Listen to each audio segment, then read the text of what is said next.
નમસ્કાર દોસ્તો, સુરતની અંદર જે ઘટના બની ગઈ છે એ ઘટના વિશે આપણે વાત કરીએ તો આજે પણ અંધભક્તો અંધભક્તાણીઓ આ વાતને આ ઘટનાને સિરિયસ કેમ નથી લેતા. એ લોકો એવું કહે છે કે ભાઈ આવી ઘટનાઓ તો બનતી રહે, આટલું મોટું શહેર છે. પણ મારે આ અંધભક્તો અંધભક્તાણીઓને ખાલી એટલું જ કહેવું છે કે જે દિવસે તમારા ઘર ઉપર આવી ઘટના બનશે, તમારા ઘરમાં આવી ઘટના બનશે, તમારા પરિવાર સ્વજનો સાથે આવી ઘટના બનશે, ત્યારે તમે શું કહેશો? આ નરેન્દ્ર ભૂપેન્દ્રનું ગુજરાત છે. ગૃહમંત્રી હર્ષ સંઘવી 8 ચોપડી પાસ છે અને ગૃહમંત્રી બનીને બેઠા છે. અવારનવાર ફાકા ફોજદારીઓ કરવા માટે આવે છે કે કોઈ પણ ચમરબંધીને છોડવામાં નહીં આવે. પણ ક્યાંથી છોડવામાં આવે? દરેક ચમરબંધીઓ તો તમારી પાર્ટીમાં બેઠા છે. જ્યારે આવી ઘટના બની જાય છે ત્યારે એનો સડેલો કાટ ખાઈ ગયેલો ડાયલોગ આવી અને મુખ્યમંત્રી બોલીને વયા જાય છે કે મરનારને 4 લાખ, ઘાયલને 50,000.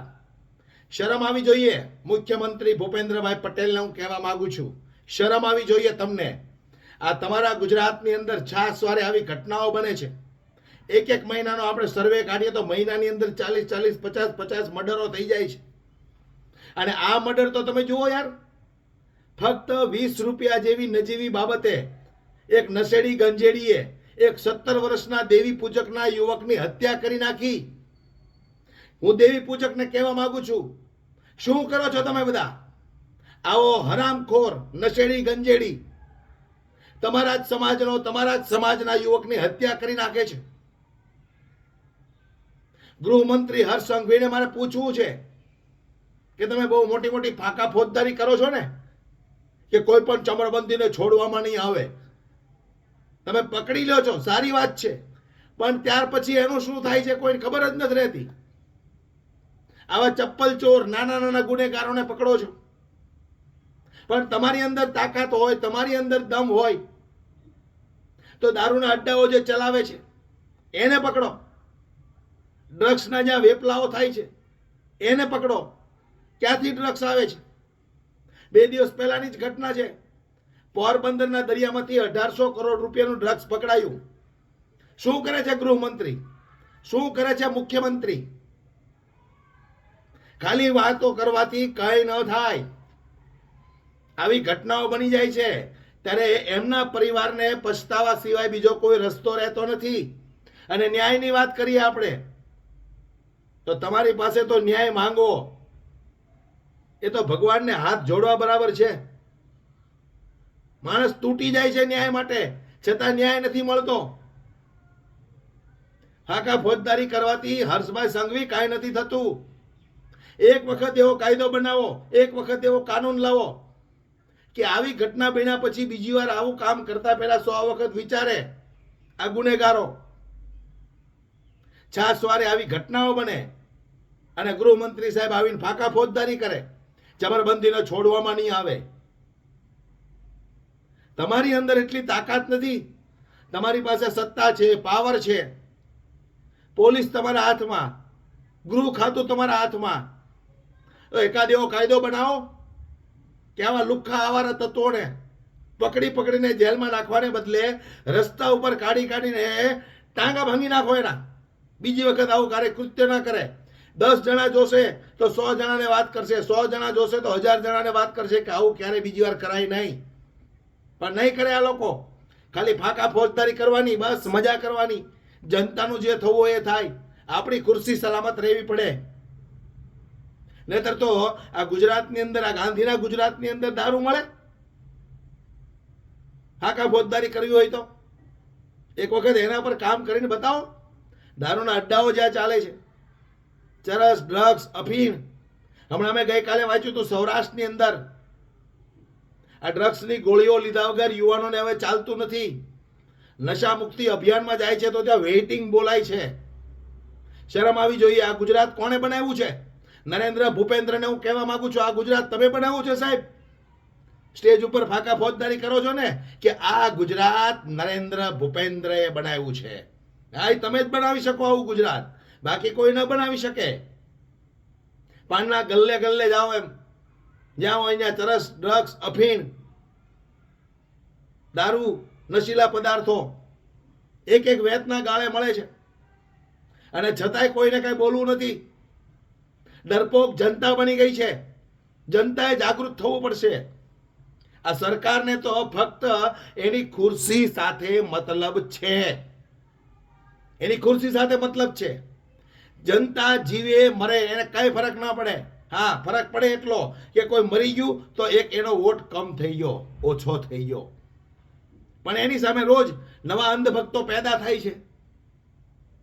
અંધભક્તોને મારે કહેવું છે, તમે રાહ જોજો. તમારા ઘરે જ્યારે આવી ઘટના બનશે ને ત્યારે અમે આંખો શેકશું. તમને ન્યાય નહીં મળે તે દિવસે અમે આંખો શેકશું. અને અમે ભગવાનને પ્રાર્થના કરીએ કે એકાદો નાનકડો એવો ચમત્કાર તમને બતાવે, અને ત્યાર પછી તમે ન્યાય માંગવા માટે ધક્કા ખાઓ ને, ન્યાય માંગવા માટે, અને તમને ત્યારે ન્યાય ન મળે તો ખબર પડે કે આ સરકારના જે આપણે ગુણ ગાઈએ છીએ ને એ ખોટા ગુણ ગાઈએ છે. ફક્ત ફાંકા ફોજદારી કરવાની, બીજું કંઈ નહીં કરવાનું. બચાવી લ્યો યુવાનો. દેશના, ગુજરાતના દરેક લોકોને હું કહેવા માંગુ છું, આ નશાથી ગુજરાતને બચાવો. છાસવારે અવારનવાર આટલા મોટા ડ્રગ્સના કાફલાઓ પકડાય છે. આ બધું ડ્રગ્સ જાય છે ક્યાં? ક્યાં જાય છે? અને બીજું કે ગુજરાતની અંદર આ ડ્રગ્સને દાખલ કરવાની કોઈની હિંમત કેમ ચાલે? સિંગમગીરી કરતા ગૃહમંત્રી બેઠા હોય અને ગુજરાતની અંદર ડ્રગ્સ ઘુસાડવું, કેમ કોઈની હિંમત ચાલે? કોણ છે આની પાછળ? એટલે આ બધા એકના એક છે. જાગૃત આપણે બનવું પડશે. આપણા બાળકોનું આપણે ધ્યાન રાખવું પડશે. આ 20 રૂપિયા જેવી નજીવી બાબતમાં એક યુવાનને છરીના ઘા મારીને મોતને ઘાટ ઉતારી દીધો. 7 બહેનો ઉપર એક ભાઈ હતો. એમના પરિવાર ઉપર શું વીતી હશે? વિચાર કરો, થોડો વિચાર કરો. કંઈ ના કરી શકો તો ચૂંટણી સમયે બટન દબાવતા વિચાર કરો કે આપણે કોનું બટન દબાવીએ છીએ. અંધભક્તો, ગોબર ભક્તો, જે દિવસે તમારા ઘરે આ ઘટના બનશે ને તે દિવસે અમે આંખો શેકશું. તમને ન્યાય નહીં મળે તે દિવસે અમે ખુશ થશું, અને એ ખુશ તમે લોકો અમને કરાવો છો. અમે નથી ઈચ્છતા કે તમારા ઘરમાં પણ આવી ઘટના બને, પણ જે તમે ભક્તિ કરી રહ્યા છો ને એના કારણે અમને એવું થાય છે કે ક્યારેક આવી ઘટના તમારા ઘરમાં બનવી પડે તો તમારી આંખો ઉઘડશે. અંધભક્તિના જે કાળા ચશ્મા પહેરીને બેઠા છો ને તે દિવસે એ ચશ્મા તમારા ઉતરી જશે. એટલું યાદ રાખજો. તમે રામ મંદિર બનાવ્યું, 370 ની કલમ હટાવી, 3 તલાકનો કાયદો હટાવ્યો, તો તમારે શું ફાયદો થયો? તમારું બાળક, તમારી બહેન દીકરીઓ તો રસ્તા પર ખુલ્લેઆમ રખડી નથી શકતી, ફરી નથી શકતી. આવા લુખ્ખા આવારા તત્વો મન ભાવે ત્યારે તમારા બાળકોની છેડતી કરે, તમારા બાળકોને 10-20 રૂપિયા આટલું મોટને ઘાટ ઉતારી દે. તમારે શું ફાયદો થયો? આયા ઢંઢેરો પીટે 370 ની કલમ સાહેબે હટાવી, તો લઈ લે કાશ્મીરમાં જઈને એકાદો પ્લોટ, ખબર પડે તને. એટલે જાગૃત બનો, બહુ ભક્તિ કરોમાં. આ લોકો ખાલી સત્તાના ભૂખા છે. કાલ સવારે એનો અંધભક્ત કદાચ રોડ ઉપર કોઈક ટપકાવી નીયો જાય ને તો આ લોકોને પેટનું પાણી ના હલે, એવું તમને લખી દઉં. એટલે જાગૃત બનો. આટલી બધી ભક્તિ ન કરો તમારા આકાની. વિડીયોને વધુમાં વધુ શેર કરો, દરેક લોકો સુધી પહોંચે. દરેક લોકો જાગૃત બનો. સત્તાના ભૂખા છે, જનતા સાથે એને કોઈ લેવા દેવા નથી, એટલું યાદ રાખજો તમે લોકો. દોસ્તો, આજના વિડીયોમાં બસ આટલું જ.